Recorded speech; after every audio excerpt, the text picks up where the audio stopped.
बढ़ते आगे और इस वक्त प्रयागराज में संबोधन कर रहे हैं सीएम योगी आदित्यनाथ। बहुगुणा जोशी जी,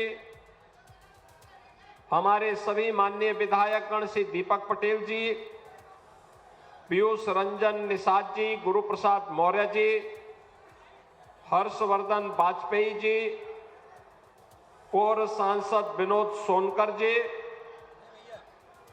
सभी पूज्य संतजन, उपस्थित भक्तजन, मैं सबसे पहले श्रीमद जगतगुरु पूज्यपाद रामानंदाचार्य भगवान के 726वें पावन प्रकटोत्सव के अवसर पर उनकी स्मृति को पूरी विनम्रता के साथ नमन करते हुए आज के इस आयोजन के जो मुख्य आयोजक हैं श्री सतुआ बाबा जी और उनकी पूरी टीम का मैं हृदय से अभिनंदन करता हूं। आप सभी पूज्य संतों का मैं हृदय से अभिनंदन करता हूं। आज का यह दिन हमारे लिए अत्यंत महत्वपूर्ण दिन है, जब हम लोग प्रयागराज की इस पावन धरा पर, जिस पावन धरा को कवि भगवान भारद्वाज ऋषि ने, भगवान वाल्मीकि ऋषि ने और अन्य पूज्य ऋषि और महर्षियों ने अपनी तप से, अपनी साधना से सनातन धर्म के केंद्र के रूप में विकसित किया था। आज उसी पावन धरा पर, जिस पावन धरा ने 726 वर्ष पूर्व भक्ति के शिरोमणि के रूप में भगवान रामानंदाचार्य के प्रकट होने की पावन धरती के गौरव को अपने साथ जोड़ा है, ऐसी त्रिवेणी की इस पावन धरा को मैं कोटि कोटि नमन करते हुए आप सबका आज के इस आयोजन में उत्तर प्रदेश सरकार की ओर से हृदय से अभिनंदन करता हूं। आप सबका मैं स्वागत करता हूं।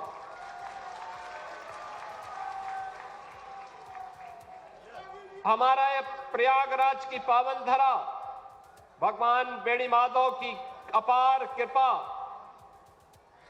मां गंगा के सानिध्य में, भगवान अक्षय वट के सानिध्य में, त्रिवेणी का वह रूप जिसे हम मां गंगा, मां यमुना और मां सरस्वती के रूप में स्मरण करते हैं, देश और दुनिया यहां पे आकर के संगम में डुबकी लगा करके अपने जीवन के आदि दैविक, आदि भौतिक और आध्यात्मिक तीनों तापों से मुक्त होने के संकल्प के साथ आगे बढ़ता है। आज भी प्रयागराज में हम सबको भौतिक रूप से वह सब कुछ दिखाई देता है। मां गंगा भी है, मां यमुना भी है और मां सरस्वती भी है। एक सामान्य नागरिक के लिए, एक सामान्य श्रद्धालु के लिए, एक सामान्य मानव के लिए यह धरती आज के दिन पर उसका प्रत्यक्ष गवाह है। यहां धर्म भी है, यहां न्याय भी है और यहां पे ज्ञान भी है, और तीनों को लेकर के देश भर के अलग अलग जिज्ञासु अपने तरीके से इस पावन धरा पर उपस्थित होते हैं। बहनों और भाइयों,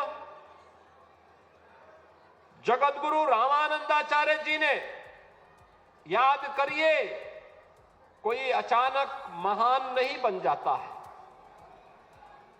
महानता के लिए उस प्रकार के दिव्य गुणों को अपने अंदर आत्मसात करने की सामर्थ्य भी होनी चाहिए, उस प्रकार का दृढ़ संकल्प भी होना चाहिए, उस प्रकार की दिव्य दृष्टि भी होनी चाहिए। एक सामान्य मनुष्य की दृष्टि सीमित होती है, अपने लिए सोचता है, परिवार के लिए सोचता है, उसकी दुनिया परिवार तक सीमित रहती है। लेकिन एक महामानव का ईश्वरीय गुणों से भरपूर किसी महामानव का जो दृष्टि होती है वह दिव्य होती है, कल्याण की होती है, धर्म के प्रति लोगों के मन में जागरूकता की होती है। उनका भाव स्वयं के लिए नहीं, स्वार्थ के लिए नहीं, परमार्थ के लिए होता है। और यही कार्य इस धराधाम पर प्रकट होकर के पूज्यपाद श्रीमद जगत गुरु रामानंदाचार्य भगवान ने किया था। 726 वर्ष पूर्व जिस धरा पर जन्म हुए थे वह कालखंड ऐसा था, याद करिए, वह कालखंड ऐसा था जब विदेशी हमले हो रहे थे, आक्रमणकारी सनातन धर्म को रौंदना चाहते थे। उनके लिए विदेशी आक्रांताओं ने साजिश रची थी समाज को तोड़ने के लिए, जाति के नाम पर बांटने के लिए। तमाम वादों के आधार पर सामाजिक ताने बाने को छिन्न भिन्न करने की साजिशें हो रही थी। और याद करिए, उस समय सबसे पहले मत और संप्रदायों को एकजुट करने का आह्वान उस समय उन्होंने कहा था कि सर्वे प्रपत्तेरधिकारिणो मता, यानी सभी जन ईश्वर के चरणों में शरणागति के सदैव अधिकारी हैं। यह किसी ने उद्घोष किया था तो भगवान रामानंदाचार्य जी ने किया था। उन्होंने कहा, ये मत और संप्रदाय के आधार पर मत बंटो। उन्होंने कहा, ईश्वर की शरणागति लेने का अधिकार तो हर मनुष्य को है। और याद करिए, भगवान रामानंदाचार्य जी हैं जिन्होंने एक नहीं 12 शिष्य बनाए, अलग अलग जाति के बनाए। श्री अनंताचार्य जी महाराज, श्री कबीरदास जी महाराज, सदगुरु रविदास जी महाराज, सदगुरु पीपा जी महाराज, सुरसुरानंद जी महाराज, स्वामी सुखानंद जी महाराज, स्वामी नरहरियानंद जी महाराज, स्वामी योगानंद जी महाराज, स्वामी भावानंद जी महाराज, श्री धन्ना जी, श्री सेन जी, श्री गलवानंद जी, ये सभी 12 शिष्य भगवान रामानंदाचार्य जी ने उस समय के समाज को जोड़ने के लिए बनाया। और मैं सचमुच आज भी देखता हूं, मैं आज भी देखता हूं, हमारे रामानंद परंपरा से निकली हुई अलग अलग धाराएं समाज को जोड़ने का अद्भुत कार्य करती है, अद्भुत कार्य करती है। अभी जगत गुरु रामानंदाचार्य जी कह रहे थे, मैं देखता हूं इसे, गांव गांव में जाता हूं, जब मैं रविदासी संप्रदाय से जुड़े हुए संतों की साधना को देखता हूं, इस मंच पर आज ये सभी 12 परंपरा के संत जन यहां पर उपस्थित हैं। इस पंडाल में हजारों की संख्या में संतों की उपस्थिति, रामानंद परंपरा की अलग अलग धाराओं से, कबीरपंथी भी है, रविदासी परंपरा से भी है, श्री पीपा जी की परंपरा से भी है, अलग अलग परंपरा से जुड़े हुए सभी पूज्य संतों की उपस्थिति इस सनातन धर्म की उस एकता का उद्घोष कर रहा है जो आज की आवश्यकता है।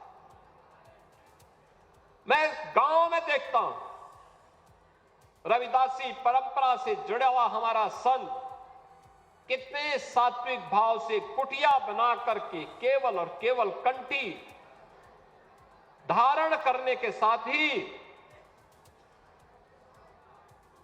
प्रभु की उपासना के लिए अपने आप को समर्पित करता है। कबीरदासी परंपरा से जुड़े हुए संत जहां भी कुटिया रमाया उसने वहां पर जगत गुरु रामानंदाचार्य की परंपरा को उसी मजबूती के साथ आगे बढ़ाया। और यह अद्भुत संजोग है कि दोनों उपासना विधियां, सगुण भी और निर्गुण भी, ये दोनों प्रकार के शिष्य ये भी जगत गुरु रामानंदाचार्य जी ने ही दिए। दोनों प्रकार के शिष्य आप देख सकते हैं। और उस समय बटे हुए समाज को जोड़ने के लिए उन्होंने उद्घोष किया था। जो उद्घोष उनका था, जिसके बारे में पूज्य संतों ने कहा, उस समय उन्होंने भी कहा था कि जाति पाति पूछे नहीं कोई, हरि को भजे सो हरि का होई। ये वही समाज को जोड़ने का मंत्र है। बहनों और भाइयों, आज से 726 वर्ष पहले जिस दिव्य महापुरुष का प्रकट इसी प्रयागराज की धरती पे हुआ था, यही प्रयागराज आज फिर इसकी उद्घोष कर रहा है कि जाति के नाम पर, मत और संप्रदाय के आधार पर विभाजन हमारे लिए उसी प्रकार से सर्वनाश का कारण बन जाएगा जैसे बांग्लादेश के अंदर हम देख रहे हैं। बांग्लादेश के अंदर आप देख रहे होंगे, जो बांग्लादेश के अंदर हो रहा है, कोई बोल नहीं रहा है।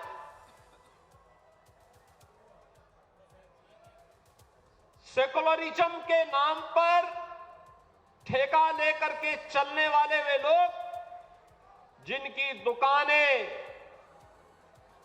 हिंदू समाज को और सनातन धर्म को कमजोर करने और हिंदू समाज को तोड़ने की पूरी ताकत लगाती है, बांग्लादेश की घटना पर इनका मुंह बंद है। इनके मुंह पे लगता किसी ने फेविकोल चिपका दिया है, ऐसे लगता है कोई टेप इनके मुंह पे चिपक चुका है। इनके मुंह से एक भी शब्द नहीं निकल रहे हैं। कोई कैंडल मार्च बांग्लादेश की घटना को लेकर के नहीं इनके द्वारा निकाला जा रहा है। और यह हम सब के लिए एक चेतावनी भी है। और मंदिर निर्माण का कार्य पूर्ण होने के उपरांत जो शुभ मुहूर्त मिला था, सनातन धर्म की ध्वजा पताका को मंदिर पे आरोहण करने का, उस समारोह में भी प्रधानमंत्री जी स्वयं भागीदार बने और उन्होंने दिखा दिया दुनिया को इच्छा शक्ति होनी चाहिए कार्य करने की। जो लोग आज भी आपको बांट रहे हैं, बहनों और भाइयों, ये आपके हितैषी नहीं हो सकते, कभी नहीं हो सकते, कभी नहीं होंगे। ये वही लोग हैं जिनको सत्ता में रहने का अवसर प्राप्त हुआ था। जब सत्ता में थे तो स्वयं अपने परिवार के बारे में सोचते थे, उससे बाहर उनकी दृष्टि नहीं थी। आज तमाम प्रकार के नारे देंगे, स्लोगन देंगे, लेकिन ये वास्तविकता नहीं है। इनको जब भी मौका मिलेगा ये वही करेंगे जो उन्होंने पहले किया था। पहचान का संकट खड़ा करेंगे, अराजकता पैदा करेंगे, सनातन धर्म पर प्रहार करेंगे, दंगों की आड़ में फिर से हर एक व्यक्ति को झुलसाने का कार्य करेंगे। हमें इसे किसी भी स्थिति में इसकी पुनरावृत्ति नहीं होने देनी चाहिए, किसी भी स्थिति में नहीं होने देनी चाहिए। और वह तब जब पूज्य संतों का सानिध्य है। हमारे जगत गुरु रामानंदाचार्य जी कह रहे थे ना अभी यहां पे, कह रहे थे सतुआ बाबा ने सबको जोड़ दिया। सतुआ बाबा ने अद्भुत काम कर दिया। भगवान रामानंदाचार्य की पावन जयंती और प्रयागराज में अद्भुत संजोग है। इस वर्ष पौष पूर्णिमा 3 जनवरी को ही पड़ गई थी, तो स्वाभाविक रूप से हमें इस आयोजन के साथ समय पे जुड़ने का अवसर प्राप्त हो गया। सभी को इस आयोजन के साथ जुड़ने का अवसर प्राप्त हो गया।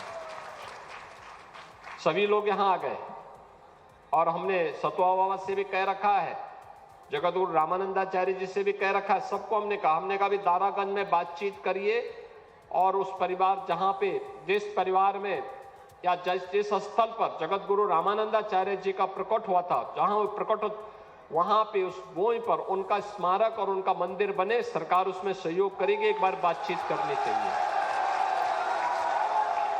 बहनों और भाइयों, इतना दिव्य महापुरुष जिसने सचमुच बटे हुए समाज को जोड़ने का काम किया था, तो सतुआ बाबा तो जोड़ने का काम कर ही रहे हैं, और जो इस समय नहीं जुड़ेगा तो अंतिम समय में तो उसको सतुआ बाबा की शरण में वहां जाना है। काशी में मणिकर्णिका घाट में बैठते हैं वो।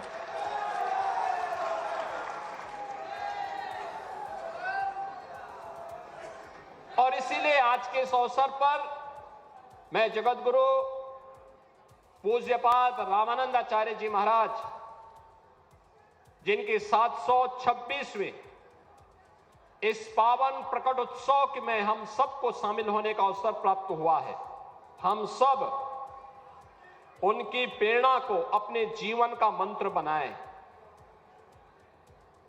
यही हमारे जीवन को और सनातन धर्म की इस परंपरा को, जो आज माघ मेले के रूप में, कुंभ और महाकुंभ के रूप में, अविरल और निर्मल गंगा के रूप में, त्रिवेणी के इस पावन संगम में स्नान करने के लिए जो कोई भी आ रहा है, क्या दिव्य स्नान का आनंद ले रहा है। देखो, मैं भी आया आज, तो मैंने पहले कह रखा था, मैंने कहा मैं पहले जाऊंगा तो पहले मैं त्रिवेणी में डुबकी लगा करके कृतज्ञता ज्ञापित करूंगा मां गंगा के प्रति, मां यमुना और मां सरस्वती के प्रति। क्या पावन जल है। आप अनुमान करिए, आज से 10 साल पहले, 8 साल पहले क्या ऐसा मिल पाता था क्या? देखो, जब राम भक्त और कोई गंगा भक्त देश की सत्ता में रहता है, ऐसा दिव्य अवसर तब प्राप्त होता है। देखो, मोदी जी ने चमत्कार कर दिया ना, नमामि गंगे के माध्यम से मां गंगा के प्रति अपनी कृतज्ञता को ज्ञापित करते हुए कोई भारत माता का सच्चा पुत्र ही ऐसा काम करेगा जो मोदी जी ने करके दिखा दिया। कितनी दिव्य अनुभूति हो रही है। जो भी जा रहा है मोदी जी को आशीर्वाद दे रहा है, जो भी स्नान कर रहा है उनके प्रति आभार व्यक्त कर रहा है। आभार और आशीर्वाद के शब्द इस बात को लेकर के हैं कि आज मां गंगा की अविरलता और निर्मलता हमारे माघ मेला को, कुंभ मेले को, महाकुंभ के आयोजन को और भी दिव्यता की ओर की अनुभूति करा देता है। जिसकी भी इच्छा नहीं होती आकर के लाखों लोगों को देखता है। मैं पौष पूर्णिमा को देख रहा था, प्रशासन का अनुमान था कि 10 से 15 लाख लोग आएंगे। मैं कहता था 20 से 25 लाख लोग आएंगे, और आए 31 लाख श्रद्धालु। 31 लाख, और पिछले 5-6 दिनों में 1 करोड़ श्रद्धालु स्नान कर चुके हैं। ये है सनातन आस्था।